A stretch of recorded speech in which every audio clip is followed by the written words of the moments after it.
नमः शिवाय। स्वागत है आप सभी का आपके अपने YouTube चैनल भक्ति विभूति पर। हिंदू धर्म में वैसे तो सभी महीनों का विशेष महत्व है, लेकिन सावन का महीना बेहद खास माना जाता है। सावन का महीना भगवान भोलेनाथ को समर्पित होता है। मान्यता है कि सावन के महीने में जो भी पूजा पाठ की जाती है उसका विशेष फल प्राप्त होता है। सावन के महीने में भगवान भोलेनाथ की कथा सुनने का भी महत्व है। इसी कड़ी में हम आपके लिए लाए हैं सावन के महीने में सुनी जाने वाली भगवान भोलेनाथ की ये कथा। कथा श्रवण से पहले आप चैनल पर नए हैं तो चैनल को सब्सक्राइब अवश्य कर लीजिए। वीडियो अच्छी लगे तो लाइक और शेयर करना बिल्कुल ना भूलिए। तो चलिए शुरू करते हैं आज की कथा।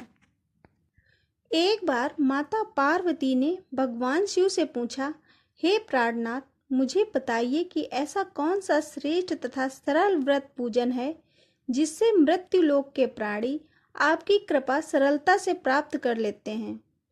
इसके उत्तर में शिव जी ने माता पार्वती को शिवरात्रि के व्रत का विधान बताकर यह कथा सुनाई।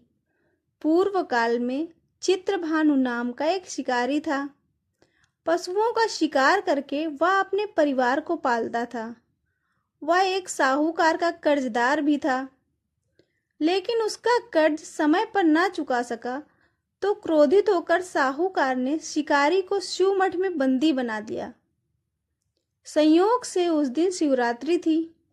शिकारी ध्यान मग्न होकर शिव संबंधी धार्मिक बातें सुनता रहा। चतुर्दशी को उसने शिवरात्रि व्रत की कथा भी सुनी। शाम होते ही साहूकार ने उसे अपने पास बुलाया और कर्ज चुकाने के विषय में बात की। शिकारी अगले दिन सारा कर्ज लौटा देने का वचन देकर बंधन से छूट गया। अपनी दिनचर्या की भांति वह जंगल में शिकार के लिए निकला, लेकिन दिन भर बंदी गृह में रहने के कारण भूख प्यास से व्याकुल था। शिकार खोजता हुआ वह बहुत दूर निकल गया।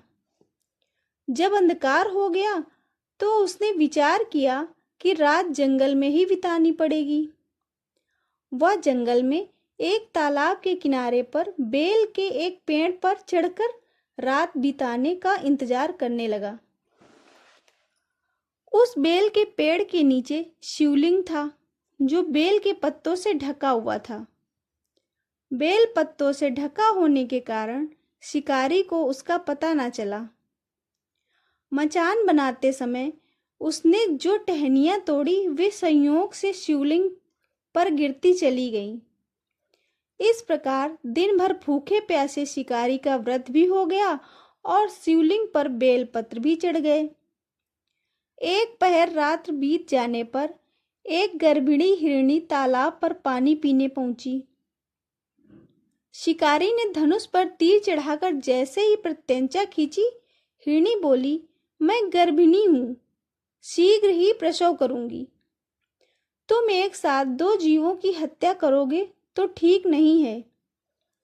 मैं बच्चे को जन्म देकर शीघ्र ही तुम्हारे समक्ष प्रस्तुत हो जाऊंगी, तब तुम मुझे मार लेना। शिकारी ने धनुष की प्रत्यंचा ढीली कर दी और हिरणी जंगली झाड़ियों में चली गई। प्रत्यंचा चढ़ाने तथा ढीली करते वक्त कुछ बेलपत्र टूटकर शिवलिंग पर गिर गए। इस प्रकार उसने अनजाने में ही प्रथम पहर का पूजन भी संपन्न हो गया। कुछ ही देर बाद एक और हिरणी उधर से निकली। शिकारी की प्रसन्नता का ठिकाना ना रहा। समीप आने पर उसने धनुष पर बाण चढ़ाया। तब उसे देख हिरणी ने विनम्रता पूर्वक निवेदन किया, हे शिकारी, मैं थोड़ी देर पहले ऋतु से निवृत्त हुई हूँ। कामातुर विरहिणी हूँ, अपने प्रिय की खोज में भटक रही हूँ। मैं शीघ्र अपने पति से मिलकर तुम्हारे पास आ जाऊंगी। शिकारी ने उसे भी जाने दिया। 2 बार शिकार को खोकर उसका माथा ठनका। वह चिंता में पड़ गया। रात का आखिरी पहर बीत रहा था। इस बार भी धनुष से लगकर कुछ बेलपत्र शिवलिंग पर जा गिरे तथा दूसरे पहर की पूजा भी संपन्न हो गई। तभी एक और हिरनी अपने बच्चों के साथ उधर से निकली। शिकारी के लिए यह सुनहरा अवसर था। उसने धनुष पर तीर चढ़ाने में कुछ देर नहीं लगाई।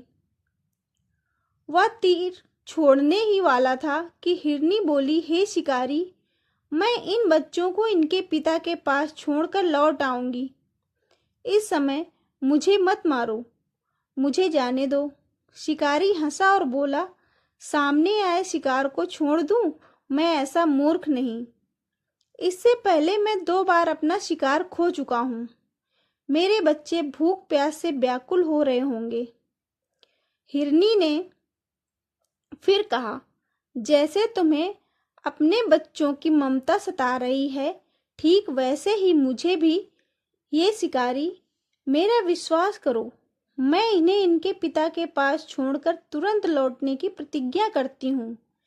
हिरनी का दुख भरा स्वर सुनकर शिकारी को उस पर दया आ गई।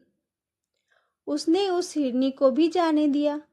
शिकार के अभाव में तथा भूख प्यास से व्याकुल शिकारी अनजाने में ही बेलपत्र पर बैठा बेलपत्र को तोड़कर नीचे फेंकता जा रहा था।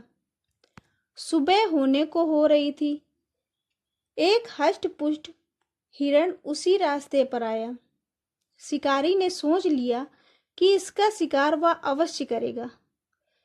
शिकारी की तनी प्रत्यंचा देखकर हिरण विनम्र स्वर में बोला, हे शिकारी, यदि तुमने मुझसे पहले आने वाली 3 हिरनियों तथा छोटे छोटे बच्चों को मार डाला है, तो तुम मुझे भी मारने में विलंब न करो, ताकि मुझे उनके वियोग में एक पल भी दुख न सहना पड़े। मैं उन हिरनियों का पति हूँ। यदि तुमने उन्हें जीवन दान दिया है, तो मुझे भी कुछ पल का जीवन दान देने की कृपा करो।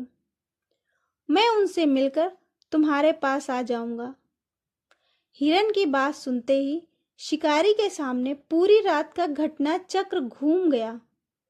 उसने सारी कथा हिरण को सुना दी। तब हिरण ने कहा, मेरी तीनों पत्नियां जिस प्रकार वचनबद्ध होकर गई हैं, मेरी मृत्यु से अपने धर्म का पालन नहीं कर पाएंगी। अतः जैसे तुमने उन्हें विश्वास पात्र मानकर छोड़ा है, वैसे ही मुझे भी जाने दो। मैं उन सब के साथ तुम्हारे सामने शीघ्र ही उपस्थित हो जाऊंगा। शिकारी ने उसे भी जाने दिया।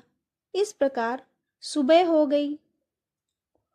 उपवास, रात्रि जागरण तथा शिवलिंग पर बेलपत्र चढ़ने से अनजाने में ही सही, पर शिवरात्रि की पूजा पूर्ण हो गई। अनजाने में की हुई पूजा का परिणाम उसे तत्काल मिला। शिकारी का हिंसक हृदय निर्मल एवं दयालु हो गया।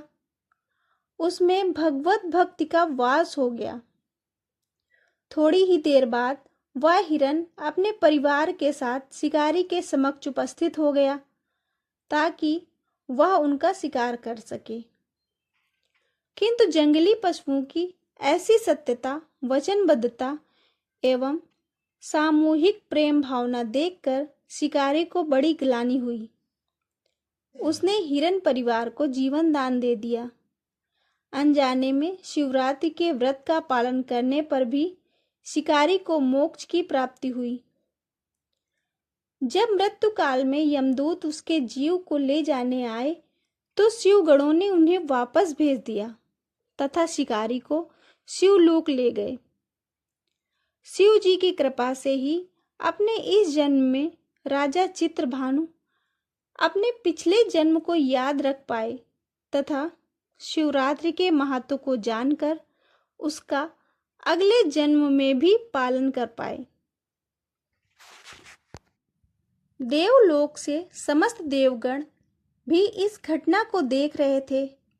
उसके ऐसा करने पर भगवान शंकर ने प्रसन्न होकर तुरंत उसे अपने दिव्य स्वरूप के दर्शन करवाए तथा उसे सुख समृद्धि का वरदान देकर गुह नाम प्रदान किया। यही वह गुह था जिसके साथ भगवान श्री राम ने मित्रता की थी।